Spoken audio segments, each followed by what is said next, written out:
मैं Suman Gupta, associate professor, राजकीय कला महाविद्यालय कोटा। मैं आपको ग्रामीण समस्याओं के बारे में बता रही हूँ। मैंने अब तक आपको बताया है ग्रामीण समस्याओं में बेकारी की समस्या।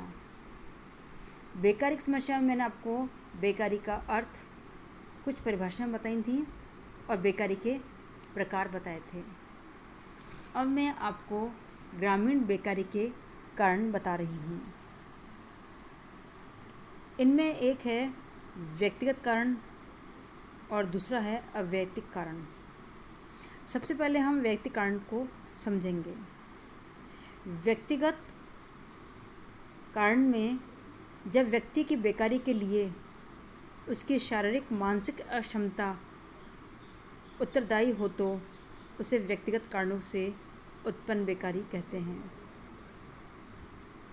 इससे संबंधित कारण इस प्रकार हैं। आयु की दृष्टि से हम व्यक्तियों का विभाजन बालकों, युवकों और वृद्धों के रूप में कर सकते हैं।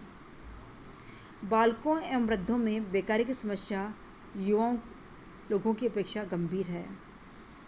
युवा वर्ग के लोगों को अनुभव की कमी के कारण नए व्यवसायों में प्राथमिकता नहीं दी जाती। मध्यम आयु के व्यक्ति जो 25 से 40 वर्ष के होते हैं बेकारी से कम ग्रसित होते हैं। 40 वर्ष के बाद और प्रमुख रूप से 50 और 60 वर्ष के लोगों में बेकारी अधिक होती है, क्योंकि जब श्रम बाजार में युवा कार्यकर्ता मिलते हैं तो वृद्धों को भी नौकरी देना नहीं चाहेगा। वृद्धों द्वारा युवाओं लोगों की तुलना में उत्पादन कम ही होता है। उनके दुर्घटना के अवसर अधिक होते हैं और वे अनुकूलन करने में भी कठिनाई महसूस करते हैं। व्यावसायिक योग्यता। कई बार व्यक्ति यह नहीं जानता है कि उसे क्या काम करना चाहिए, उसकी क्या रुचि है और वह किस काम को अधिक योग्यता से कर सकता है। कई बार व्यक्ति किसी भी काम को करने को तैयार हो जाता है। बीमारी और शारीरिक योग्यता। जो व्यक्ति स्थायी रूप से या कुछ समय के लिए बीमार होते हैं उन्हें भी बेकारी का सामना करना होता है। कारखाना प्रणाली में मशीनों के कारण होने वाली दुर्घटनाएं बढ़ी हैं। मशीनों पर काम करते समय थक जाने या नींद आ जाने पर अंग भंग होने के अवसर रहते हैं और ऐसे व्यक्ति बेकार हो जाते हैं। दूसरा कारण है अवैयक्तिक कारण। जनसंख्या में वृद्धि। भारत में बेकारी का एक महत्वपूर्ण कारण जनसंख्या में तीव्र वृद्धि है।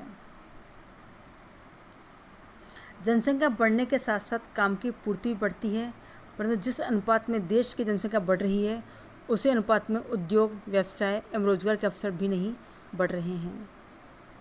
सीमित भूमि। जनसंख्या में तो वृद्धि हो रही है किंतु भूमि तो सीमित है और जनसंख्या के बढ़ने के कारण प्रति व्यक्ति कृषि योग्य भूमि में कमी आती है। मौसम एवं प्राकृतिक कारण। भारत की कृषि वर्षा पर निर्भर है। मानसून की अनिश्चितता एवं अनियमितता के कारण कई बार फसल बर्बाद हो जाती है। दोषपूर्ण व्यवस्था। अंग्रेजों के समय से देश में जमींदारी, तालुकेदारी एवं रैयतवारी प्रथा प्रारंभ हुई। एक तरफ ऐसे लोग हैं जिनके पास उपजाऊ भूमि एवं काफ़ी अधिक भूमि है, दूसरी तरफ भूमिहीन कृषि मजदूर हैं जिनकी संख्या बड़े भूस्वामी की तुलना में काफ़ी ज़्यादा है। भूस्वामी कृषि मजदूरों का शोषण करते हैं। यही कारण है कि गाँव में कृषि, बेकारी, भूमि व्यवस्था के प्रति असंतोष एवं तनाव पाया जाता है। कृषि की पिछड़ी दशा। बेकारी का एक कारण भारत की पिछड़ी कृषि व्यवस्था भी है। आज भी कृषि करने की पुरानी विधियां प्रचलित हैं।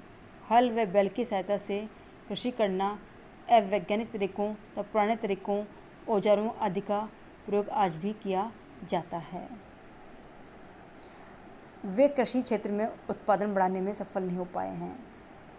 मजदूरों में प्रशिक्षण का अभाव। भारतीय मजदूरों में शिक्षा एवं औद्योगिक प्रशिक्षण का अभाव पाया जाता है, अतः वे दक्ष किसान व श्रमिक नहीं बन पाते हैं। अपूर्ण औद्योगिक विकास। भारत का अभी पूर्ण औद्योगिक विकास नहीं हुआ है तथा औद्योगिक विकास की गति भी जहाँ धीमी है। बढ़ती जनसंख्या के लिए उद्योगों में रोजगार के पर्याप्त अवसरों के अभाव में के कारण भी बेकारी पनपती है। उद्योगों का केंद्रीकरण। सामान्यतः उद्योगों का केंद्रीकरण बड़े बड़े नगरों में पाया जाता है। इन उद्योगों में काम करने की आशा में से ग्रामीण लोग शहरों में आते हैं। शहरों में श्रम की पूर्ति बढ़ती जाती है, किंतु सभी इच्छुक व्यक्तियों को रोजगार प्राप्त नहीं हो पाता। गतिशीलता में कमी। भारतीयों में गतिशीलता का अभाव पाया जाता है। वे धर्म, भाषा, प्रांत, रिश्तेदारी एवं परंपराओं में बंधे होते हैं, अतः वे अपना मूल निवास छोड़कर बाहर नहीं जाना चाहते हैं। कुटीर उद्योगों का पतन। औद्योगिकरण एवं अभिनवकरण। दोषपूर्ण शिक्षा प्रणाली। श्रम की मांग व पूर्ति में असंतुलन। जब श्रमिकों की कृषि एवं औद्योगिक क्षेत्र में मांग कम तथा पूर्ति अधिक होती है तो लोगों को बेकारी का सामना करना पड़ता है। मौसमी उतार चढ़ाव। वस्तुओं की मांग में परिवर्तन, पूंजी की कमी, करों में वृद्धि, सरकारी नीतियाँ,